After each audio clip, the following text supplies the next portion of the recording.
Yo, c'est Noémie et aujourd'hui je vous retrouve pour vous présenter mon update lecture pour le mois de mars.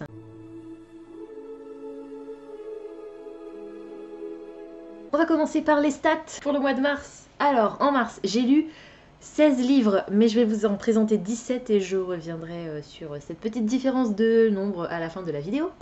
J'en ai lu 9 en version physique, 8 en version audio et 2 en version e-book. Ça fait pas tout à fait 16, c'est parce qu'il y en a certains que j'ai doublé, par exemple L'eau, je l'ai lu en version papier et en version physique. Ça me fait un total de 4888 pages, approximativement 158 pages par jour. J'ai lu des livres assez courts ce mois-ci. Ma note moyenne pour le mois de mars, comme pour le mois de janvier et le mois de février, c'est 4 étoiles.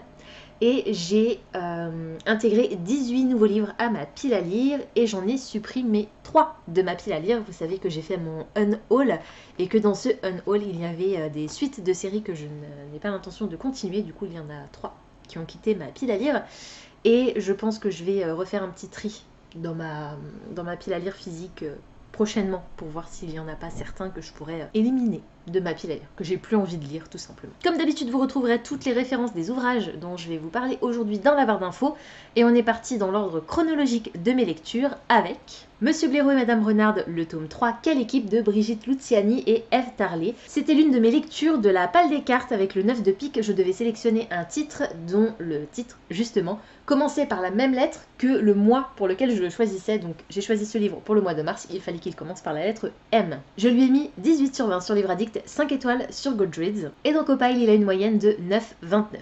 C'est une note qui est extrêmement élevée, mais il faut la remettre dans le contexte, c'est-à-dire que c'est une bande dessinée pour les très jeunes enfants avec très peu de texte, les illustrations font quasiment tout le boulot. Voilà, je l'ai adoré, mais vous allez voir que il y a un autre titre qui a exactement la même note, la même moyenne dans Copile et qui est un roman et je l'ai aussi adoré, pas pour les mêmes raisons. Donc voilà, on peut pas comparer vraiment ces deux titres, mais je vous en reparlerai un petit peu tout à l'heure. Dans le premier tome, on va faire la rencontre de Monsieur Blaireau et de ses 3 enfants et de Madame Renard et de sa fille.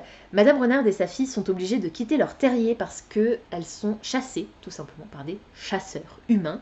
Et elles s'enfuient et elles vont trouver refuge chez Monsieur Blaireau qui va les accueillir et ils vont du coup former une grande famille recomposée. On est déjà au tome 3 et dans ce tome-ci, on va aborder la solidarité, l'amitié ou encore l'entraide. Les personnages sont vraiment très très jeunes et je trouve que du coup, certaines de leurs réactions sont assez disproportionnées.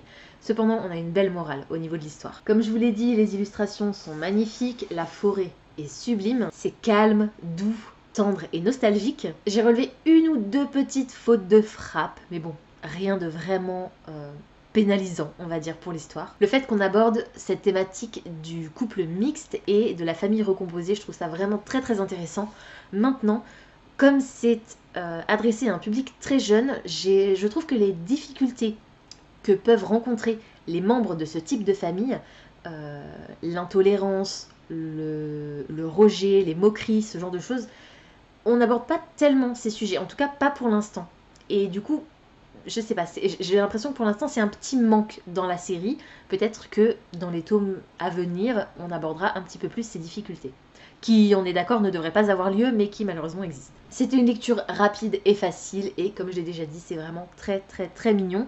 Je ne suis pas sûre d'avoir la suite dans ma pile à lire pour l'instant, mais je les achète chez France Loisirs, donc dès que le tome 4 sera disponible, je me le procurerai. Ensuite, j'ai lu The Wise Beasts of the Wizarding Wisdoms de Nagabe et c'était aussi un des livres que j'avais choisi dans ma palle des cartes, mais je sais pas où j'ai mis ma carte.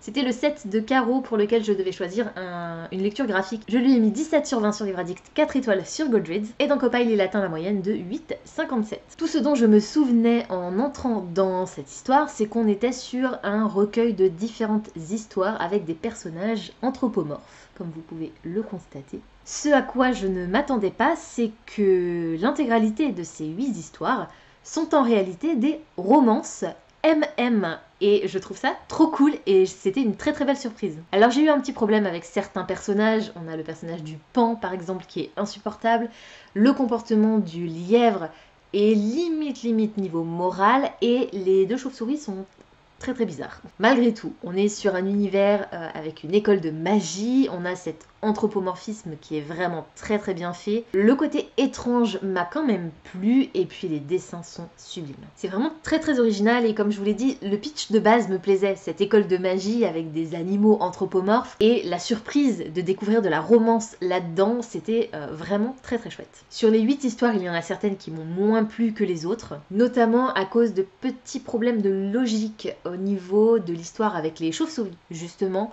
que j'ai trouvé vraiment très très très naïve, et l'histoire avec les dragons que... Oui, on voit ici. Voilà, pareil, manque un tout petit peu de logique pour moi dans cette histoire. J'ai quand même passé un super moment, comme je vous l'ai déjà dit, les illustrations sont géniales, et la surprise de la romance, franchement c'était chouette. Ensuite j'ai utilisé un de mes crédits audio pour lire Qui doit mourir de Diana Urban.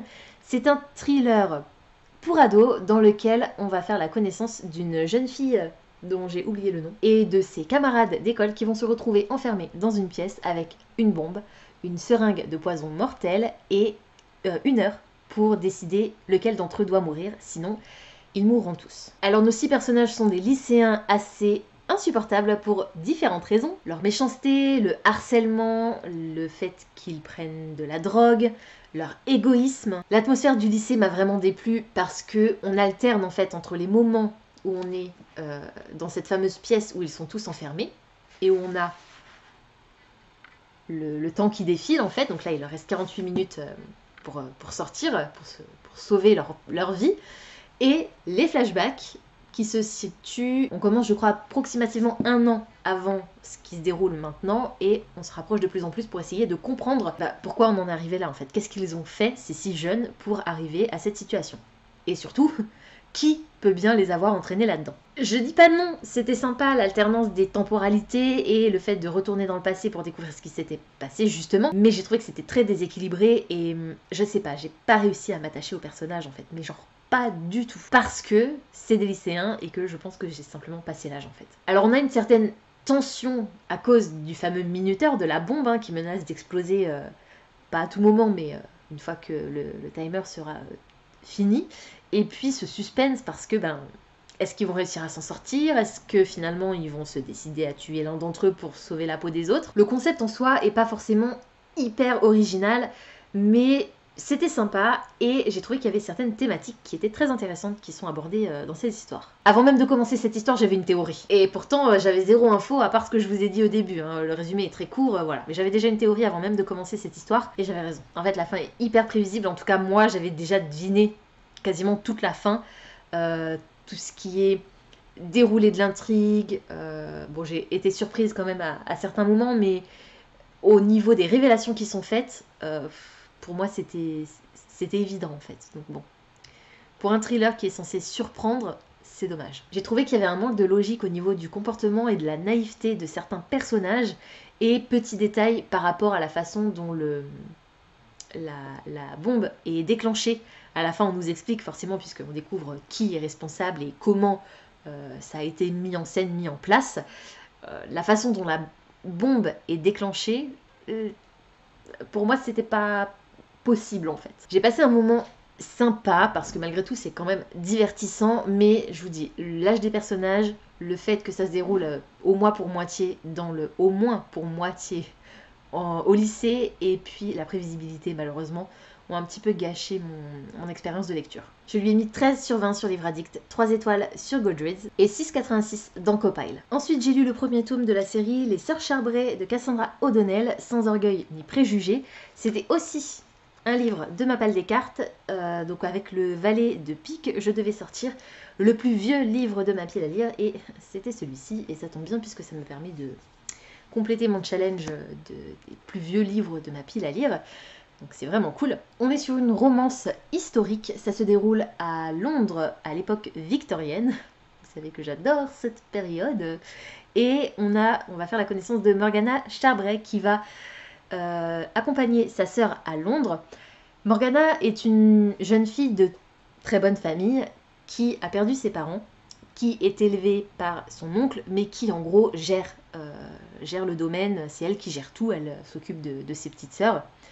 Et elle est bien décidée à ne jamais se marier parce qu'elle veut que les choses restent comme ça et qu'elle a surtout pas besoin qu'un mari vienne lui dicter sa conduite et s'occuper de son argent et de ses terres. Du coup, quand sa sœur vient lui annoncer qu'elle a publié un roman, enfin qu'elle a écrit un roman et qu'elle l'a envoyé à Londres, et que le plus célèbre éditeur de Londres a accepté de le publier, elle est hyper contente pour sa sœur, elle est vraiment très très fière d'elle, sauf qu'elles vont devoir se rendre à Londres parce que sa sœur, étant au courant que ce fameux éditeur ne publie jamais de femmes, s'est fait passer pour un homme et elle décide d'avouer la vérité à l'éditeur. Le fameux éditeur, c'est Lord Greenwald, et si je vous en parle un petit peu en insistant, c'est que vous vous doutez bien que entre lui et Morgana, il va se passer des choses. C'était vachement chouette, je l'ai vraiment, vraiment beaucoup aimé. Et c'est celui-ci, je vous disais qu'il a exactement la même note que Monsieur Blaireau et Madame Renard. Je lui ai mis 18 sur 20 sur Livre Addict, 5 étoiles sur Goodreads. Et dans Copa, il a atteint la moyenne de 9,29. Le fait que Morgana ne soit pas du tout la lady qu'on attend d'elle qu'elle soit, c'était génial. J'ai eu un léger problème avec Lord Greenwald concernant son comportement par rapport avec les femmes. Il est un petit peu macho quand même. Ça se passe dans le Londres victorien, forcément, ça allait me plaire, au moins pour cette raison. Et on a une certaine tension entre les deux personnages principaux qui est on point. La plume de l'autrice est fantastique, comme d'habitude, c'est bourré d'humour, on a pas mal de réflexions féministes et une belle critique du comportement masculin envers les femmes à cette époque. Une romance historique qui se déroule dans le Londres victorien, écrite par cette autrice, forcément j'allais pas passer à côté. Il y a une petite chose qui m'a dérangée, c'est que je trouve que Morgana est quand même un personnage qui a un caractère très affirmé, qui sait ce qu'elle veut, qui n'a pas peur de le dire et qui sait qu'elle n'a pas besoin d'un homme dans sa vie. Je trouve au final qu'elle se laisse aller un petit peu facilement, un petit peu rapidement avec Lord Greenwald, et je trouve que la relation qui s'installe entre eux, bien qu'elle ne soit pas toute rose et qu'elle ne coule pas non plus de source, il y a quand même quelques embûches, ben je trouve que c'est malgré tout assez facile en fait. J'ai trouvé que Rosalie, qui est donc la sœur de Morgana, était très très naïve et je trouve ça dommage. Avec une grande sœur telle que Morgana, j'aurais préféré qu'elle soit un peu plus, comment dire, qu'elle sache un peu plus se débrouiller par elle-même. C'était vraiment génial et j'ai très très très très hâte de lire la suite que je n'ai pas dans ma pile à lire. C'est une catastrophe, donc il faut que je me la procure. Ensuite, je suis repassée sur une lecture audio. J'ai lu Les papillons géomètres de Christine Luce. On est dans une enquête entre deux mondes, le monde des vivants et le monde des morts, dans un Londres victorien. Et en fait, on va avoir un personnage principal qui est un jeune homme, qui est un fantôme, et qui va devoir collaborer avec une femme humaine qui est une médium.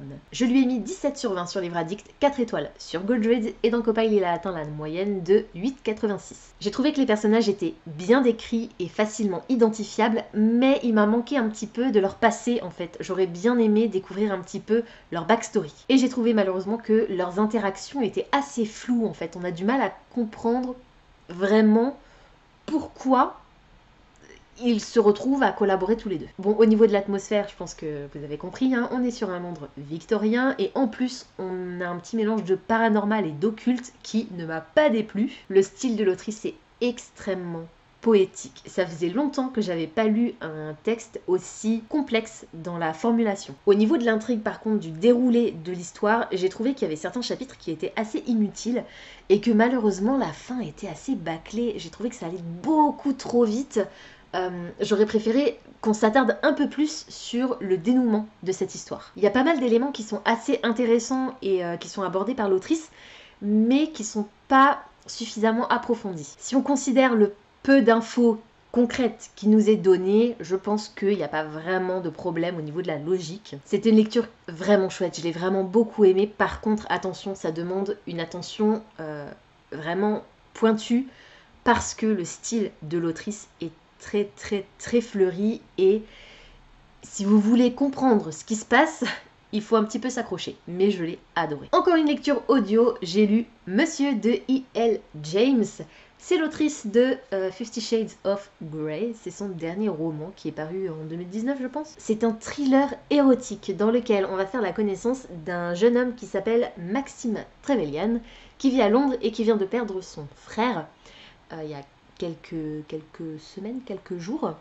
et qui du coup doit faire face au deuil de son frère, et qui va voir débouler dans sa vie Alessia, qui est sa nouvelle femme de ménage, en gros.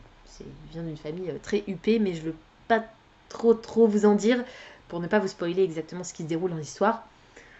Et puis je vais pas non plus trop aborder le côté thriller, si ce n'est pour vous dire que au début de l'histoire, on assiste à une scène du point de vue d'Alessia qui est en train de fuir quelque chose. Littéralement, elle fuit, elle est en train de courir pour sa vie. On ne sait pas ce qui s'est passé. Et d'ailleurs, on ne va l'apprendre que très tardivement dans l'histoire. Je lui ai mis 18 sur 20 sur Livre Addict, 5 étoiles sur Goodreads, et il a lui aussi atteint la moyenne de 9,29 dans Copile. J'ai trouvé que le personnage d'Alessia était génial. J'ai aussi beaucoup aimé Maxime, même si j'ai trouvé que certaines de ses réflexions concernant les femmes étaient un petit peu limites. Je trouve qu'il fait pas mal de généralités qui sont assez clichés. L'atmosphère m'a carrément emballée. On est sur ce fameux thriller, donc on a du suspense qui est bien dosé, même si on le retrouve principalement à la fin. J'ai trouvé que c'était sexy, mais pas du tout vulgaire. Et le petit côté noblesse britannique, donc vous avez une petite idée du degré de confort de vie de Maxime, c'était vachement chouette en fait. L'incursion dans ce milieu était vraiment très chouette. Donc concrètement, le style de l'autrice n'a rien d'extraordinaire. Les personnages, même si je les ai trouvés vraiment très chouettes, sont un peu clichés. Je reviens sur Maxime qui a des propos parfois par rapport aux femmes qui sont pas vraiment cool. Mais on a une alternance des points de vue qui est vraiment très sympa. Et on sent quand même qu'il y a une claire évolution entre le style de l'autrice dans 50 Shades et le style de l'autrice dans Monsieur. Et donc je l'ai lu en audio comme je vous l'ai dit, et ce que j'ai beaucoup aimé dans cet audio, c'est que on a deux narrateurs. On a un narrateur féminin, une narratrice féminine qui fait les points de vue d'Alessia, et qui du coup fait toutes les voix, même les voix masculines, et on a un narrateur masculin qui fait le point de vue de Maxime, et qui du coup fait toutes les voix, même les voix féminines. Bon, l'histoire de base est vraiment cool. On a cette romance impossible, on a le côté thriller, suspense, on sait pas trop ce qui se passe, et l'autrice intègre de la musique dans son histoire, et j'ai trouvé ça assez sympa. Comme je vous l'ai mentionné, je trouve qu'il y a un léger déséquilibre au niveau du thriller, parce que même si c'est bien dosé, au niveau de la façon dont la tension monte, on est quand même concentré vraiment sur la fin du récit pour cette partie-là. J'ai adoré la romance, par contre, la façon dont elle se développe petit à petit, et la délicatesse avec laquelle c'est raconté, et avec laquelle les personnages interagissent, et on découvre un petit peu les origines d'Alessia. Et j'ai trouvé ça vachement sympa. Au niveau de la logique, j'ai mis un énorme point positif à Maxime qui emploie une phrase qui m'a juste tuée, mais dans le bon sens du terme. Vous savez, j'arrête pas de vous dire dans les romans, principalement dans les romans young adultes, quand il y a des problèmes dans les couples, c'est souvent parce que les gens ne communiquent pas. Et bien là, Maxime, c'est écrit noir sur blanc et il le dit à Alessia. En gros, tu peux pas t'enfuir à chaque fois qu'on a un problème, il faut que tu me parles, il faut qu'on communique, sinon ça marchera pas. Merci. Merci E.L. James. Si tout le monde pouvait prendre exemple, ce serait bien. Le petit point de logique qui m'a dérangé concerne Alessia, mais je ne vais pas pouvoir trop vous en dire sans vous spoiler. Elle est dans une situation assez précaire et j'ai trouvé qu'il n'y avait pas suffisamment de choses qui étaient mises en place pour la sortir de cette situation. La romance est vraiment chou, en fait, c'est adorable. On a vraiment le côté tendre d'une romance qui débute. Contrairement à 50 Shades où Christian Grey est dans la dominance, donc c'est un peu plus violent, mais c'est pas vraiment le terme que je cherche. C'est moins tendre, on va dire. Je sais pas comment vous expliquer, mais voilà, là c'était quasiment doudou en fait, c'était vraiment chouette. Comme je vous l'ai dit, c'est assez sexy. Bon, malgré tout, c'est pas non plus les bisounours, hein, mais voilà, j'ai trouvé que c'était bien écrit. En tout cas, les scènes de fesses étaient bien écrites et j'ai passé un super moment. D'ailleurs, il y a un seul petit post-it et c'est pour cette fameuse citation de Maxime. Encore un livre audio. J'ai lu Thérapie du crime de Sophie Jomain et Maxime Giglio. On est sur un roman policier avec un personnage principal féminin qui est sexologue et qui va s'allier avec l'autre personnage principal qui lui est un personnage masculin pour résoudre une enquête. Voilà. Pour le pitch, je vais pas aller plus loin. Je lui ai mis 18 sur 20 sur Livre Addict, 5 étoiles sur Goodreads, et dans Copile, il a atteint la moyenne de 9,29. Lui aussi. J'ai adoré la façon dont les auteurs ont traité les relations parents enfant. J'ai trouvé que c'était vraiment bien écrit. J'ai adoré le personnage principal féminin qui est Alice, et j'ai aussi beaucoup aimé Xavier, le personnage principal masculin, même si, comme pour Maxime, je trouve qu'à certains moments il a des petites réflexions assez sexistes, dans le sens où il fait des généralités en fait. Le fait que l'histoire se déroule à Lille et non pas à Paris, c'est assez original en fait, et c'est même pas Lille même, c'est dans la banlieue de Lille.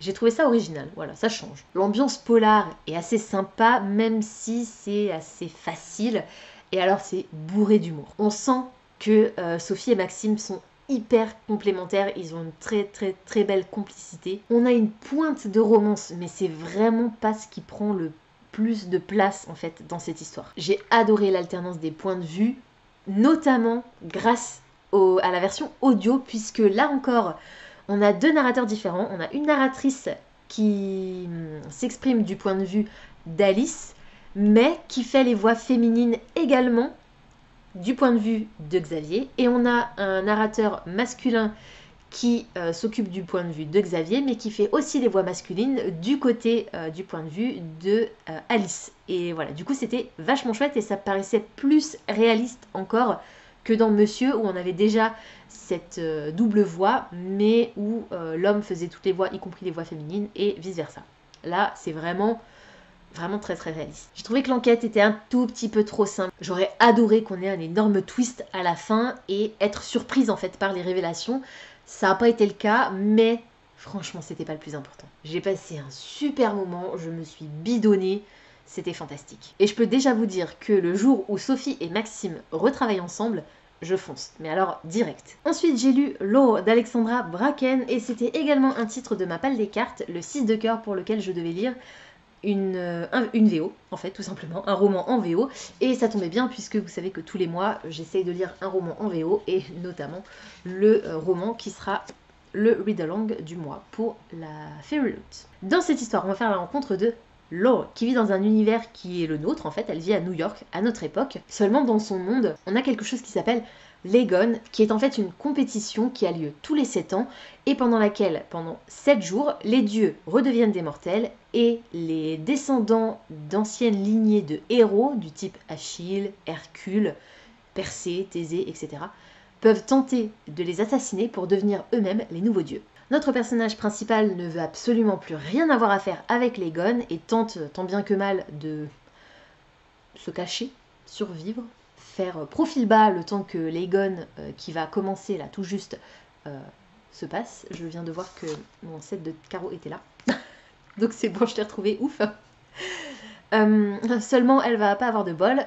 Athéna, la déesse, va débarquer chez elle et elle va se retrouver embarquée à nouveau dans un nouveau cycle de compétition. C'est mon roman préféré du mois de mars, je l'ai adoré, j'ai mis plein de petites notes, c'est un coup de cœur, je lui ai mis 20 sur 20 sur Livre Addict, 5 étoiles sur Goodreads et il a atteint la moyenne de 10 sur 10 dans Copile. Law est un personnage qui est très déterminé, qui a été profondément détruite par les anciennes Aegon, principalement par l'Aegon précédent, et qui est en pleine reconstruction. Le personnage de Castor, qui est son meilleur ami, est adorable, et les autres personnages secondaires, Van, Miles et même Athéna, je les ai tous adorés. On a énormément d'actions, j'ai l'impression qu'à chaque page il se passe un truc nouveau, le mystère est assez bien entretenu, on a un nombre de trahisons absolument phénoménal. On a l'impression que les vestes, elles ont 15 000 revers tellement tout le monde la retourne toutes les pages, c'est impressionnant. J'ai trouvé que c'était très fluide et très facile à lire, même si au départ, il faut un peu s'accrocher parce que il y a tellement d'informations à absorber et elles sont distillées tellement au fur et à mesure qu'en fait au départ de l'histoire, on a plein de questions auxquelles on n'a pas tout de suite les réponses. Il faut attendre un petit peu pour les obtenir et j'ai trouvé ça vachement intéressant en fait, la façon dont c'était écrit. J'ai trouvé que les répliques et les discours étaient géniaux. Ce côté mythologie grecque qui jusqu'à présent me passionnait pas spécialement, m'intéressait pas forcément énormément, et ben maintenant je suis à fond quoi. J'ai envie d'en avoir d'autres, j'ai envie de découvrir d'autres réécritures et j'ai Circé dans ma pile à lire qui est juste là. Circé de Madeline Miller qui est une réécriture du mythe de Circé. Du coup que j'ai très envie de lire. J'ai découvert aussi que l'aspect compétition, un peu à la Hunger Games du coup, me rebutait pas tant que ça finalement. Je pense que c'est plus le côté dystopie qui me déplaît, bien que j'arrête pas de vous dire la même chose, mais j'ai quand même aimé Red Rising. Donc c'est peut-être juste Hunger Games que j'ai pas aimé et qui m'a dégoûté du genre une bonne fois pour toutes, alors que finalement, peut-être que je retenterai. On verra. Comme je vous l'ai dit, le fait que les informations soient distillées au fur et à mesure, c'est assez frustrant, mais c'était de la bonne frustration. En tout cas pour moi, je l'ai vraiment bien vécu, j'ai adoré me poser plein de questions. J'étais là, mais bon sang, mais qu'est-ce qui se passe? Je comprends rien, comment c'est possible que telle personne... Ah, et en fait, ça durait pas longtemps, parce que j'avais les réponses peu de temps après, et c'était ça qui était vraiment chouette. On a plusieurs retournements de situation à la fin de cette histoire, et c'est juste phénoménal. Je vous dis, c'est vraiment à l'image du reste de l'intrigue, où il se passe quelque chose à chaque page, quoi. C'est vraiment un page-turner, à chaque fois, il se passe un truc différent, et il y a de l'action, il y a de l'action, et il y a encore de l'action. J'ai énormément aimé le traitement des personnages, au niveau de leur évolution, en fait. Leur mentalité, leurs croyances, voilà, j'ai vraiment beaucoup aimé, j'ai trouvé qu'Alexandra Bracken avait fait un super travail là-dessus. Je vous le recommande vraiment de tout cœur si vous lisez en VO. Alexandra Bracken a été déjà traduite par le passé en français, donc peut-être que celui-ci sera aussi traduit, et il me semble que c'est un one-shot, donc... mais c'était vraiment très cool. Je passe maintenant aux lectures que j'ai effectuées dans le cadre du Bookopolathon de Becca. Donc c'était des lectures qui ne faisaient pas partie de ma palle des cartes, mais c'était que des lectures courtes. Et voilà, je vous remettrai par ici, non pas par ici, par là, par ici, le lien vers le vlog du Bookopolathon. Comme ça vous avez pas forcément mon avis détaillé, parce que je préfère vous donner mon avis détaillé dans les updates lecture, mais voilà, vous avez mes réactions au fur et à mesure de l'avancée de l'histoire. Le premier que j'ai lu, c'était Asphodèle de Louise Le Bars, illustré par Flo Kera, et c'était pour le prompt couverture sombre. Dans cette histoire, on va faire la rencontre d'Asphodèle, qui est un vampire et qui va tout simplement nous raconter sa vie et les 7 femmes qu'il a rencontrées et qu'il a assassinées au cours de sa vie, celles qui ont marqué sa vie de vampire. En gros, c'est tout. On a également un second personnage qui est un personnage dont l'identité reste secrète jusqu'à la presque toute fin de cette histoire et qu'on suit dans sa croissance, dans son évolution. On ne sait pas vraiment qui elle est, mais voilà, on apprend à la connaître avant même de savoir qui elle est, et c'est assez mystérieux. Malheureusement, ça l'a pas trop fait pour moi. Je lui ai mis 13 sur 20 sur Livre Addict, 3 étoiles sur Goodreads, et dans Copile, il atteint la moyenne de 6,71. Asphodèle, qui est le personnage principal, n'est ni agréable ni sympathique, et le fait qu'on évolue dans son esprit tout au long de ce texte est assez dérangeant. J'ai eu l'impression que tous les personnages étaient cinglés. Alors, voilà, c'est vraiment... ça va être dur, mais il faut que je le dise, hein, voilà, c'est ce que j'ai pensé de cette histoire, et je suis triste parce que j'ai adoré Vers de lierre de l'autrice, et je vais continuer à suivre l'autrice parce que malgré ça, sa plume est absolument phénoménale. Voilà, je suis hypée de ouf par le style de l'autrice. L'histoire, en revanche, ne m'a pas plu, c'est dommage. Au niveau de l'atmosphère, on est bon, c'est très gothique. Alors, j'ai pas accroché au style des illustrations, mais... elle reflète vraiment très fidèlement ce qui se déroule dans l'histoire. C'est vraiment la retranscription en images du texte. Donc c'est vachement intéressant en fait. Gros trigger warning pour cette histoire. Je vous les donne tout de suite. On parle de viol, d'inceste, de pédophilie. C'est très gore. Et on parle également de mutilation. Youpi tralala. C'est vraiment what the fuck en fait. C'est vraiment, voilà. C'est... Hein? Voilà, c'est ce qui ressort principalement de ce texte, malheureusement. J'ai aussi trouvé que la fin était un peu trop rapide, et je trouve ça vachement pratique que Asphodèle ait tous les pouvoirs du monde, et qu'à un moment donné, il se retrouve dans une situation qui pourrait un petit peu l'embêter, et qu'en fait, bah non, je suis un vampire avec ce pouvoir, ce qui fait que, en fait, j'ai pas de problème. Voilà, j'ai trouvé ça un petit peu trop... convenient, comme on dirait en anglais. Alors comme je vous l'ai dit, au niveau du plaisir, du coup, c'était vraiment incroyable au niveau du style. Voilà, Louise Le Bars a une plume absolument fantastique, mais c'était beaucoup trop violent pour moi. Je m'y attendais pas du tout en fait, et ouais, l'histoire m'a pas spécialement plu. C'est dommage. Ensuite, pour le prompt fantasy, j'ai lu L'hypothèse du lézard de Alan Moore et illustré par Cindy Caneve. C'est donc de la fantasy, forcément, dans laquelle on va rencontrer Som Som, qui au début de cette histoire est une petite fille de 9 ans qui est vendue par sa maman à une maison close et elle va devenir la catin des magiciens, la catin des sorciers. Les sorciers sont, comme leur nom l'indique, des sorciers avec des pouvoirs magiques et qui surtout détiennent, ouh, je suis fatiguée, détiennent beaucoup de secrets. Du coup, pour devenir la catin des sorciers, Som Som va être mutilée, tout simplement. On va lui faire subir une opération du cerveau qui consiste à couper les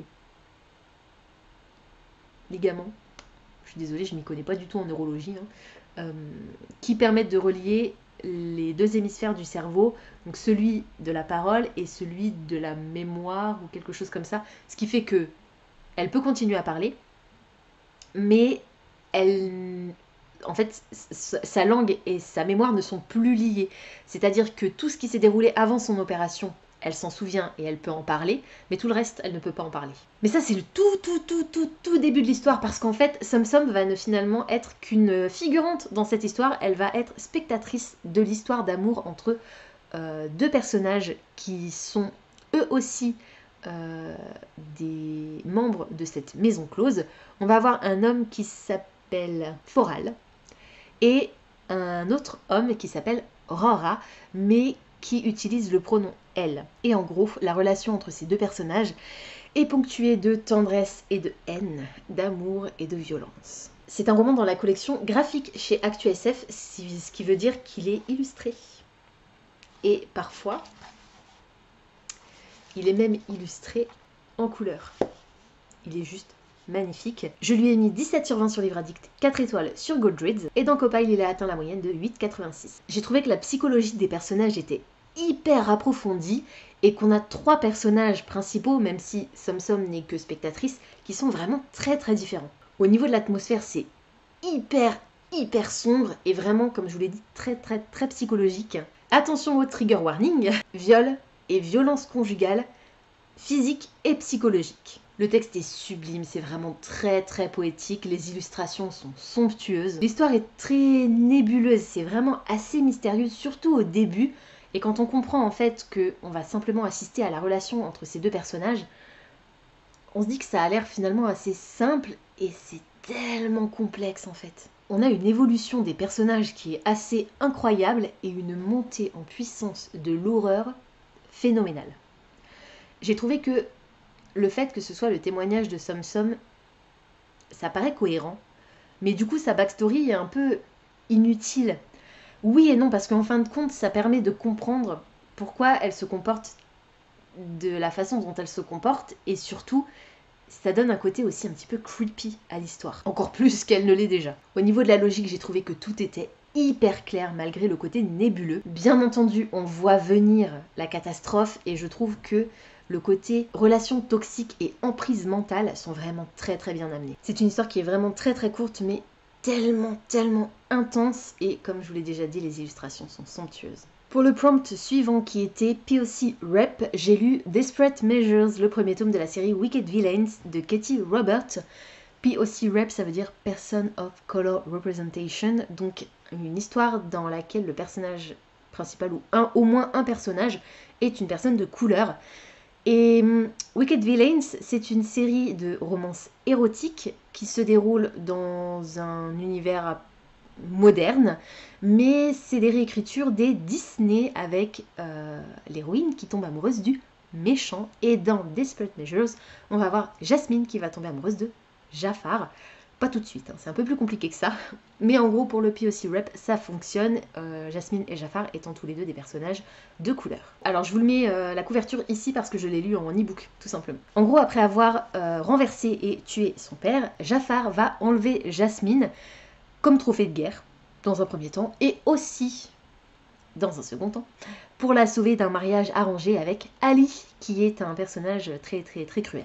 Peu à peu, la haine que va éprouver Jasmine envers le personnage qui lui a volé son héritage et sa vie va se transformer en autre chose. Et donc on est, comme je vous l'ai dit, sur une romance érotique BDSM. Mais alors on va vraiment loin hein, dans le BDSM, hein. On n'est pas dans 50 Shades, hein, je vous préviens tout de suite.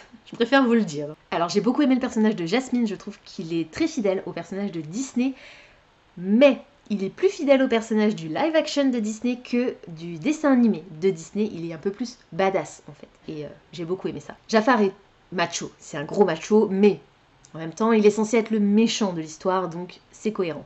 On a pas mal de personnages secondaires qui sont intéressants et qu'on va notamment retrouver dans d'autres volumes, puisque on a l'apparition d'Hadès et Meg, donc Megara de Hercule, et on a aussi Hook, donc Crochet, Capitaine Crochet, et Tinkerbell, la fée Clochette. Alors j'ai pas mal apprécié le côté moderne, un petit peu de l'histoire, mais j'aurais pas été contre une réécriture érotique BDSM, mais quand même avec l'aspect un peu conte de fées. Par contre, quand je vous disais que dans le BDSM on allait très très loin, on est vraiment... Hadès est gérant, donc c'est l'homme le plus puissant de toute cette ville, cité, et il gère un sex club, et puis on a aussi du triolisme, voilà, mais c'est pas trop mon truc ça, donc chacun son truc, il en faut pour tous les goûts.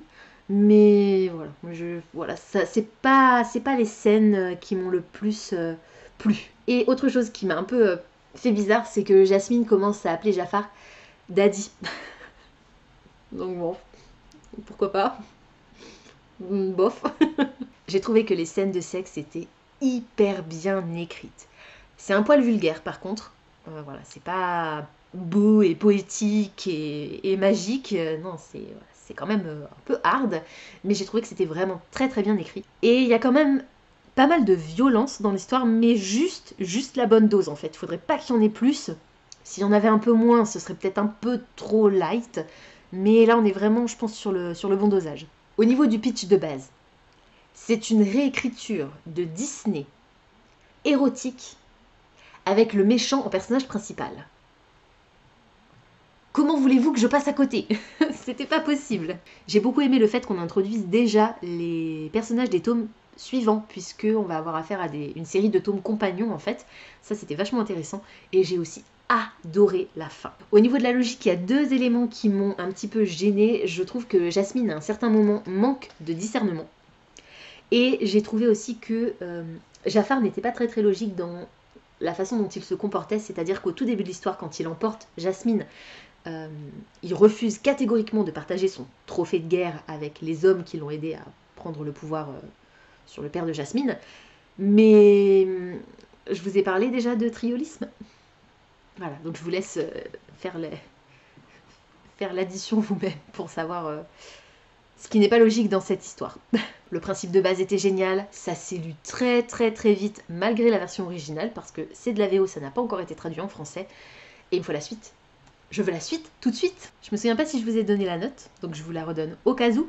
17 sur 20 sur Livre Addict, 4 étoiles sur Goodreads, et dans Copail il a atteint la moyenne de 8,57.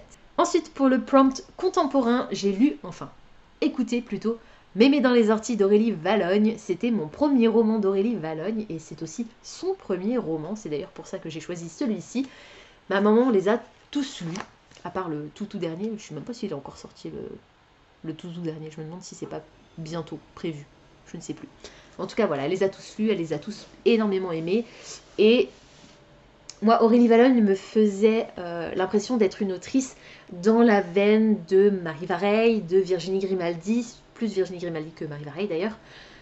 Du coup j'avais énormément d'attentes par rapport à cette autrice, et c'est la raison pour laquelle j'ai repoussé la lecture du premier roman de cette autrice, pour moi en tout cas, parce que j'avais peur d'être déçue en fait. Dans cette histoire, on va faire la rencontre de Ferdinand. Oui, c'est ça. Ferdinand, qui est un vieux grincheux, qui aime bien emmerder son monde dans l'immeuble dans lequel il vit. Il aime bien gonfler la concierge. Et un beau jour, malheureusement, il va perdre sa chienne qui va mourir tout simplement. Et peu de temps après, il va être victime d'un accident de bus, et sa fille est persuadée qu'il s'agit d'une tentative de suicide, et du coup, elle va décider d'envoyer son père dans une maison de retraite.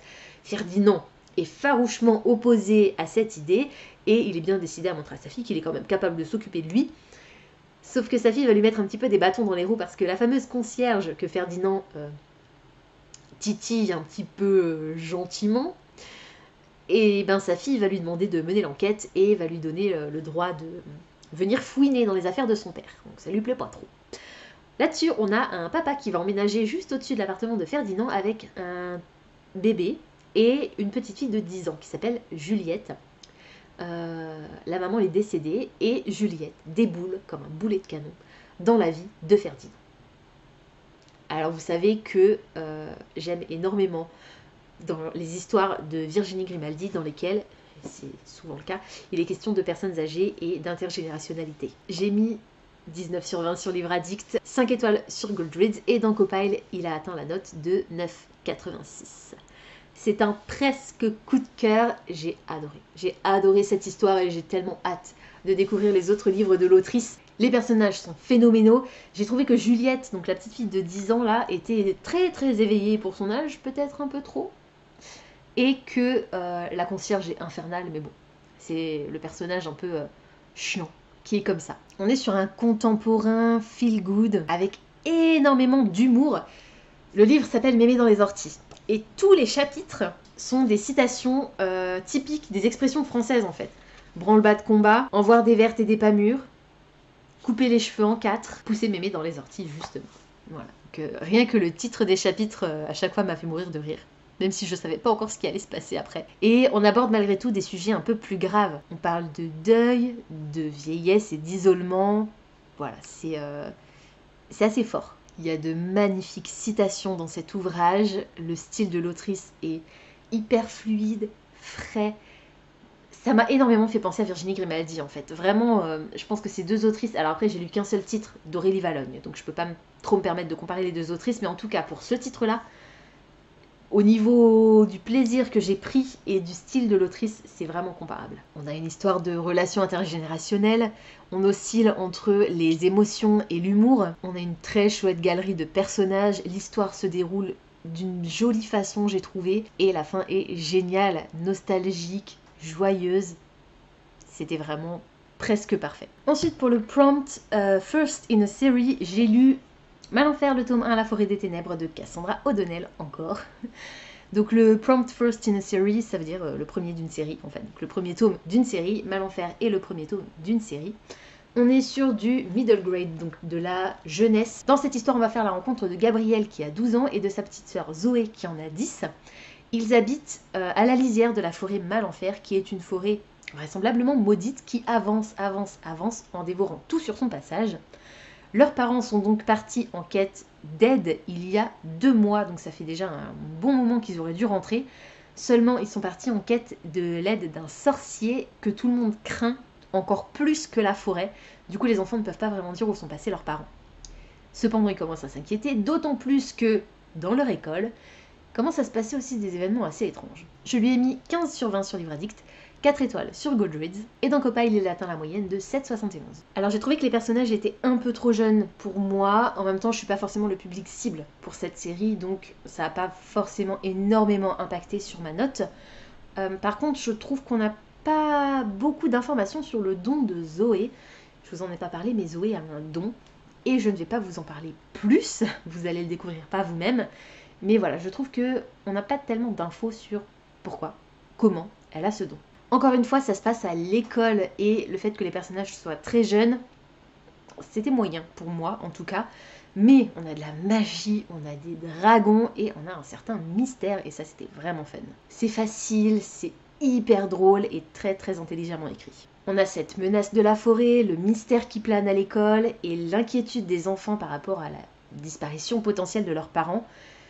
Toutes ces petites notes de tension qui au fur et à mesure barbote là et cuise et monte en pression. J'ai beaucoup aimé la relation entre le frère et la sœur dans cette histoire. Le côté créature fantastique aussi. Et ça se termine par un énorme cliffhanger. Au niveau de la logique, alors je vous ai parlé de magie et de dragon parce que sur la couverture il y a un dragon. Et bah malheureusement ça gâche un petit peu la surprise. Mais bon, j'ai trouvé que Gabriel... Bon, après, c'est un jeune ado, donc ça peut peut-être s'expliquer par son âge, mais il a un comportement assez inconstant, en fait. Il dit quelque chose, il dit qu'il va faire quelque chose, et finalement, il fait carrément l'inverse. Et j'ai aussi trouvé que les adultes, bien que présents, sont assez peu efficaces, en fin de compte. C'est un petit peu trop jeunesse pour moi, Le mystère est assez vite résolu, mais j'ai quand même envie de découvrir la suite, ne serait-ce que pour l'univers qu'a créé l'autrice, et parce que l'autrice, je l'aime énormément, donc je la soutiens, et voilà, j'ai très très très hâte de découvrir la suite de cette histoire. Et le dernier titre que j'ai lu pour le Bookopalathon, c'était pour le Prompt Chance Card, donc j'avais mis 3 titres que j'avais très envie de lire et 3 titres que j'avais pas très envie de lire, je crois. J'ai mélangé tout ça sur des petits papiers, j'ai mélangé tout ça et j'en ai sorti un au hasard. Et heureusement, c'est un que j'avais très envie de lire qui est sorti. C'est le tome 2 de la série Hercule Poirot, le crime du Golfe d'Agatha Christie. C'est un roman policier et dans cette série, en gros, on va suivre les enquêtes d'Hercule Poirot, qui est un détective belge qui vit à Londres, avec son acolyte, le capitaine Hastings. Et voilà, et il mène l'enquête tout simplement, principalement sur des meurtres, mais aussi parfois sur des vols, ce genre de choses. Dans cette histoire, on a un homme qui a envoyé une lettre à Hercule Poirot en lui demandant son aide parce qu'il pense que sa vie est en danger. Donc, Hercule Poirot et le capitaine Hastings partent en France pour rencontrer ce monsieur, seulement quand ils arrivent, c'est trop tard, ce monsieur a été enlevé. Enlevé? Assassiné? Assassiné. Ils l'ont retrouvé assassiné dans un golfe. Et bah, du coup, on va mener l'enquête, tout simplement. Voilà, je ne vais pas rentrer dans les détails de l'enquête parce que c'est assez complexe quand même, mais voilà. Je lui ai mis 16 sur 20 sur Livre Addict, 4 étoiles sur Goodreads, et dans Copile, il a atteint la moyenne de 8-14. Comme d'habitude, Hastings et Poirot sont fidèles à eux-mêmes, c'est 2 personnages que j'adore. Il faut savoir, si vous ne connaissez pas le personnage d'Hercule Poirot, que c'est un personnage qui est très imbu de lui-même. C'est tout. Et qui du coup le montre, hein, voilà, il a tendance à prendre les gens un peu de haut, mais c'est ce que j'adore en fait, parce que du coup ça en devient presque comique, et voilà, j'aime énormément ce personnage. On a affaire à un policier français dans cette enquête, ça se passe en France, donc on a forcément un policier français qui vient pour mener l'enquête. Il est assez insupportable, et alors la femme de la victime, elle est complètement stupide. Au niveau de l'atmosphère, il n'y a rien de particulier, c'était sympa sans plus. C'est intelligent, mais il n'y a pas énormément d'action, il n'y a même quasiment pas d'action, et peu ou pas de suspense. Le style est très direct, c'est facile à lire, par contre j'ai trouvé qu'il y avait certaines formulations qui sonnaient étranges. Alors je me suis fait la réflexion après, est-ce que ces formulations ne sont présentes que quand c'est Poirot qui parle, ce qui pourrait être logique du coup puisqu'il est belge. C'est un belge qui parle anglais, qui n'est pas sa langue natale. Donc, il est possible que certaines de ces formulations soient étranges et que ce soit fait exprès.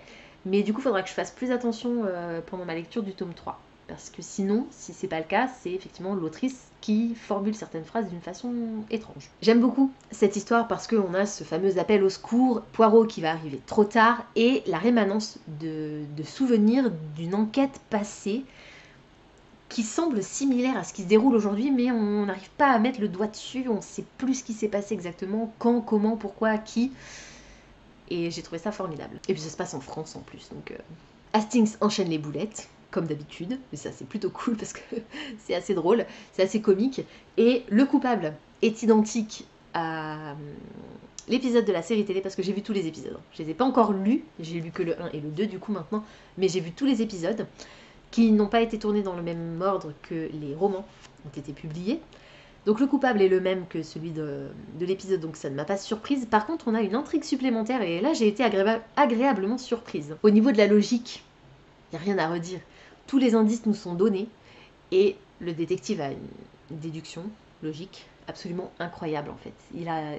La façon dont fonctionne son cerveau, c'est phénoménal. Malgré l'écriture un petit peu étrange à certains moments, c'est hyper nostalgique pour moi. C'est juste du feel good, quoi. Voilà, je me retrouve avec ma maman dans le canapé à la maison, au moment du tea time, avec notre tasse de thé et Hercule Poirot à la télé. Voilà, c'est cool, ça fait du bien. Ensuite, alors j'ai commencé un autre roman, mais je vous en parlerai plus tard parce que avant de terminer le roman que j'avais commencé, j'en ai commencé et fini un autre. Donc, je vais d'abord vous parler de La Muse des Cauchemars, le tome 2 du Faiseur de Rêves de Laini Taylor, que j'ai lu en lecture commune avec Diane. Dans le tome 1, c'est de la fantasy young adulte. Dans le tome 1, on va faire la connaissance de Laszlo, qui est un bibliothécaire fasciné par la ville de Désolation. Il a toujours rêvé d'y aller et de découvrir ce qui s'était déroulé, puisqu'il y a plusieurs années en arrière, du jour au lendemain, tout le monde a complètement oublié cette ville. On se souvient juste qu'elle s'appelle Désolation et on ne sait pas ce qui s'y est passé. Lui, il a toujours été fasciné par Désolation et il va avoir l'opportunité de se rendre sur place le jour où une caravane de représentants de la cité vient leur demander de l'aide. La cité où vit Laszlo. Donc il va devoir aller sur place, enfin il est très très ravi d'y aller.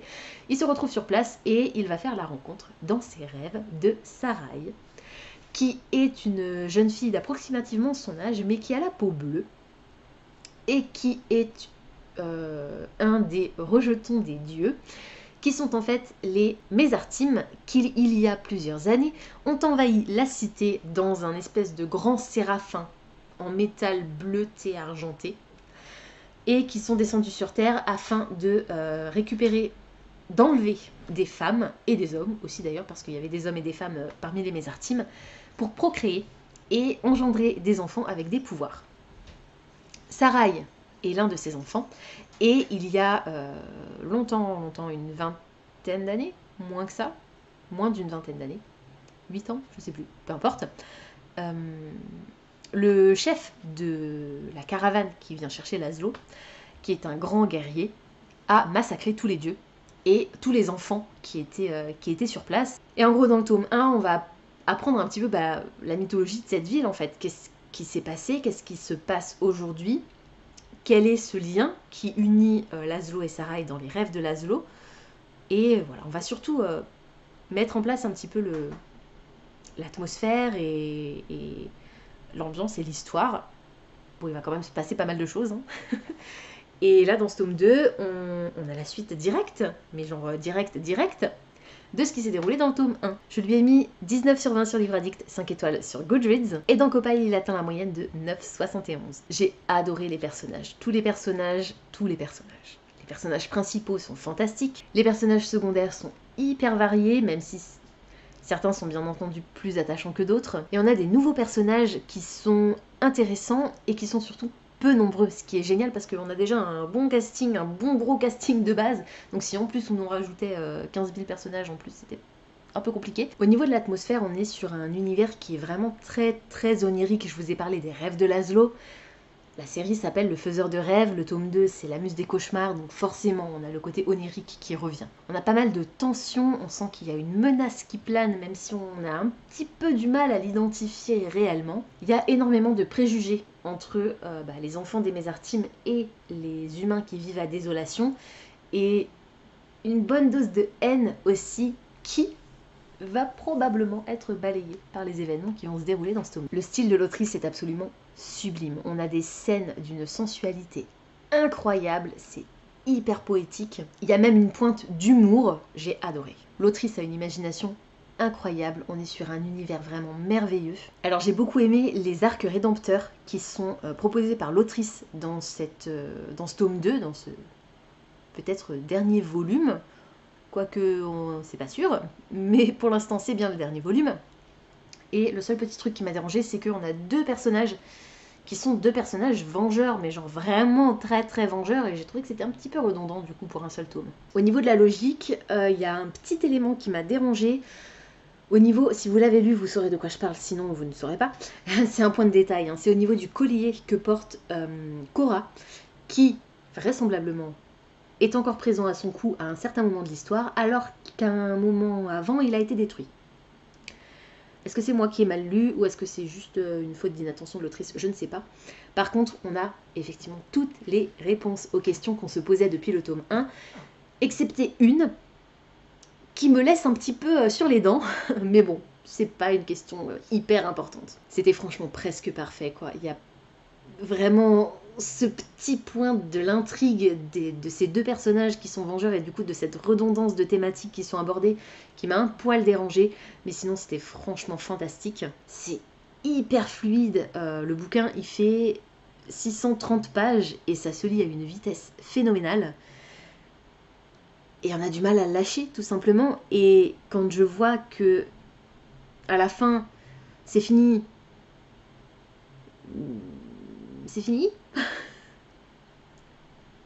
c'était génial.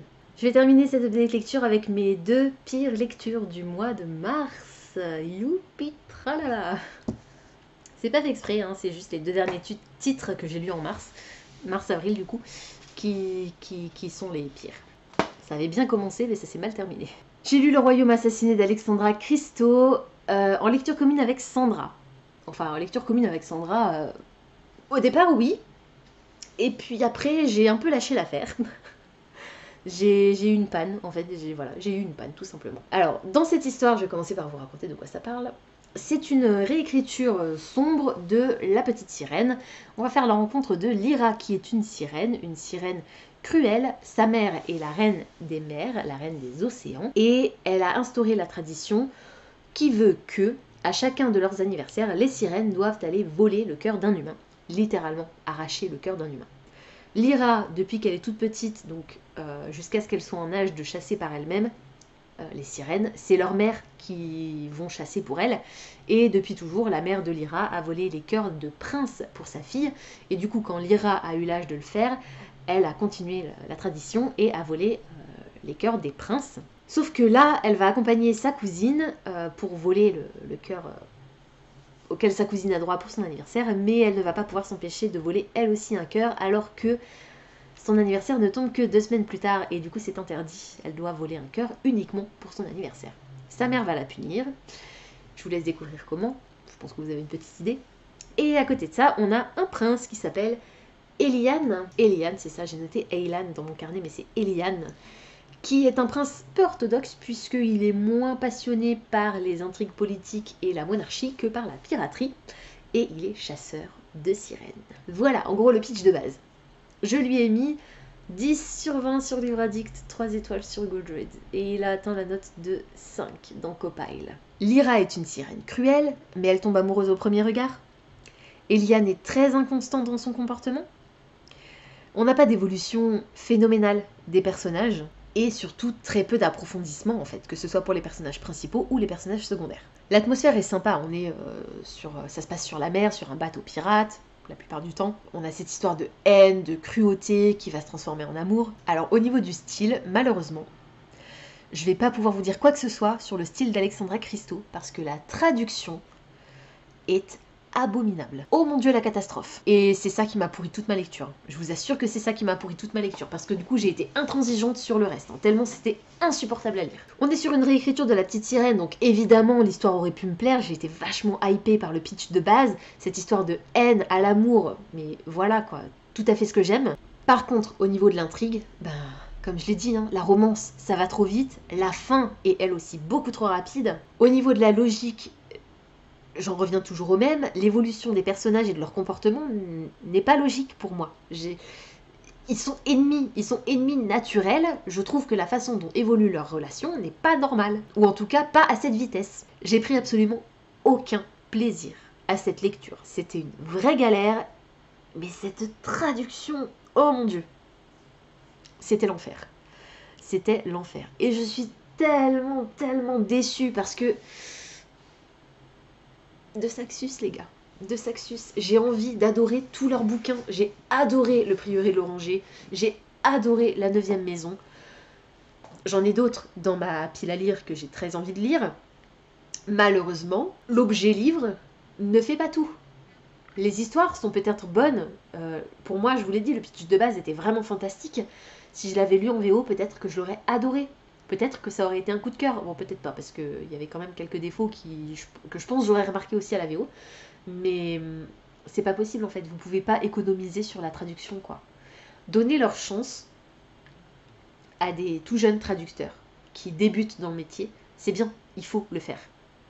Mais il faut quand même contrôler un minimum, que ce soit grammaticalement correct. Qu'il n'y ait pas d'erreur dans les dialogues, parce que là, il y a des personnages qui parlent, et ensuite, c'est un autre personnage qui parle dans la forme du dialogue, hein, avec les tirés, retour à la ligne, alors qu'en fait, c'est toujours la même personne qui parle. Comme je viens de le dire, grammaticalement, il y a des phrases qui sont pas correctes, on a l'impression que ça a été auto-traduit par Google, quoi. Ben non, c'est moche. C'est très moche, et c'est imbuvable. Et malheureusement, j'ai entendu dire que Les Saisons de la Tempête, c'était pareil. Alors que c'est un de ceux qui me faisait le plus envie, quoi. et je l'ai précommandé. Donc je suis dégoûtée. Voilà, je suis dégoûtée, dégoûtée. Je ne sais pas encore ce que je vais faire avec ce livre. Pour l'instant, je vais le garder. Peut-être qu'un jour je relirai, mais je rachèterai en VO pour le relire. Donc si vous avez bien compté, on a atteint les 16 titres de ma pile à lire pour le mois de mars. Mais je vous ai dit qu'il y en aurait 17 parce qu'en fait, le dernier, je l'ai commencé le 4 mars et je l'ai terminé le 3 avril. Princess Bride de William Goldman, que je vous présente dans mon update lecture du mois de mars, même si je l'ai terminé en avril, parce qu'il est absolument hors de question que cet ouvrage reste dans les parages plus longtemps. Un mois, c'est déjà bien suffisant. On est dans un genre de conte où on va faire la rencontre de Bouton d'Or qui va tomber follement amoureuse du garçon de ferme de sa famille qui s'appelle Wesley. Pour être digne d'elle, Wesley va partir en Amérique pour faire fortune. Malheureusement, sur le trajet, il va être assassiné par des pirates. Quand Bouton d'Or va apprendre la disparition de Wesley, elle va jurer de ne plus jamais, jamais aimer un homme. Et elle va accepter d'épouser le prince Humperdinck, qui s'en fiche en fait, qu'elle soit pas amoureuse de lui, il s'en fiche. Il la trouve magnifique, il a été attiré en fait par sa beauté légendaire. Il veut l'épouser, ça fera un joli trophée. Et puis elle, vu que de toute façon, lui, il est ok pour qu'elle ne l'aime pas, ça lui va aussi bien. Elle a juré de pas aimer, mais si elle peut ne pas aimer tout en étant riche et princesse, bah tant mieux quoi. Sauf que peu avant le mariage, Bouton d'Or va être enlevé par 3 brigands, et ces 3 brigands sont eux-mêmes poursuivis par un mystérieux homme en noir. Je lui ai mis 8 sur 20 sur Livre Addict, 2 étoiles sur Goodreads, et il a atteint la moyenne, pas du tout moyennante, de 4,43 sur Copile. Les personnages principaux sont creux. Les personnages secondaires sont un peu plus intéressants, mais ils sont tous d'une bêtise affligeante. Au niveau de l'atmosphère, j'ai presque rien à redire. On est sur un conte fabuleux. L'auteur a une imagination débordante, ça je peux pas lui retirer. On a de la romance, on a un humour assez grotesque, mais c'est un type d'humour qui me plaît. En tout cas là, ça m'a plu. En même temps, il y avait quasiment que ça pour rattraper le reste de l'histoire. Alors par contre, au niveau du style, c'était catastrophique. Je n'ai pas du tout aimé le style de l'auteur. Il n'arrête pas d'interrompre son histoire pour nous raconter sa vie au moment où lui-même a découvert cette histoire. Parce que il a décidé d'écrire Princess Bride comme si il s'agissait d'une œuvre qui date d'il y a très très très longtemps, et que lui, il a reprise et pas adapté, mais juste gardé les bons morceaux en fait de cette histoire. Alors qu'en fait, non, pas du tout. Non, pas du tout. C'est lui qui a inventé l'histoire du début à la fin. Insupportable, insupportable. Et du coup, on a presque l'impression qu'en fait, c'est écrit pour devenir un film. Princess Bride, je vous l'ai pas dit, d'ailleurs, ma petite carte, elle est là. C'était le dernier titre de ma palle des cartes, le 7 de pique, pour lequel je devais lire une adaptation, donc un roman qui avait été par la suite adapté, ou bien qui était l'adaptation de un film, une série, un manga, une BD, peu importe. Et donc, il y a bien eu un film après Princess Bride, puisque ce roman est sorti en 1978, je crois, 73, et que le film date des années 90, je pense, quelque chose comme ça. Et on a vraiment l'impression que le roman à la base a été écrit uniquement dans le but, dans l'espoir de devenir un film un jour. Au niveau du pitch de base, il n'y a rien qui me gêne particulièrement. On est sur une romance, on est sur un conte, un genre de conte. On va parler de complot, de vengeance, on a une princesse. C'est le genre de choses qui peut me plaire. Mais alors au niveau de l'intrigue, la façon dont l'histoire se déroule, on a 3 personnages secondaires, les fameux brigands qui, comme je vous l'ai dit, sont un petit peu plus intéressants que les personnages principaux, mais pour lesquels on a des backstories qui débarquent de nulle part en plein milieu de l'histoire. Et du coup ça nous coupe complètement dans notre élan. À la fin, on a un genre de bonus, un genre de début d'ébauche de tome 2 qui n'a absolument aucun intérêt. Et en fait, pour être clair, j'ai l'impression juste que l'auteur, il a écrit son histoire, il a écrit son conte, il a écrit Princess Bride.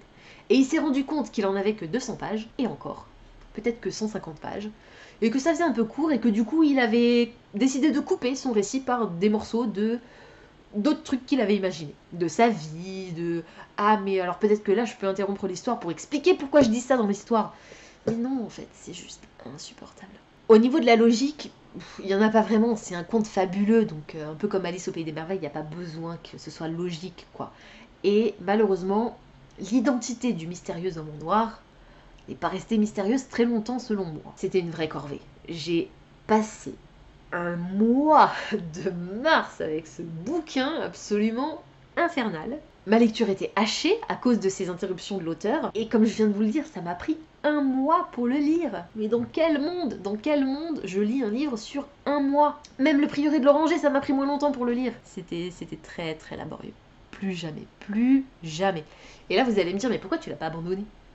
Bah en fait je l'ai pas abandonné parce qu'il fait que 330 pages.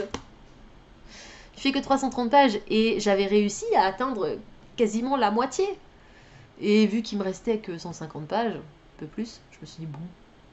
Et puis surtout, les 100 premières pages, ah oui, vous vous souvenez, hein, parce que je vous en ai parlé dans mon vlog, alors voilà. Les 100 premières pages, non, les 40, j'exagère, les 40 premières pages, c'est pas l'histoire, c'est l'auteur qui raconte sa vie. Et on s'en fout en fait. Donc déjà sur les 330 pages, il reste plus que 290 pages d'histoire. Sur les 290 pages d'histoire, il y a au moins la moitié où c'est l'auteur qui nous interrompt. Donc on va dire qu'on est à 150 pages d'histoire réelle. C'était l'enfer. C'était l'enfer et plus jamais, plus jamais, plus jamais.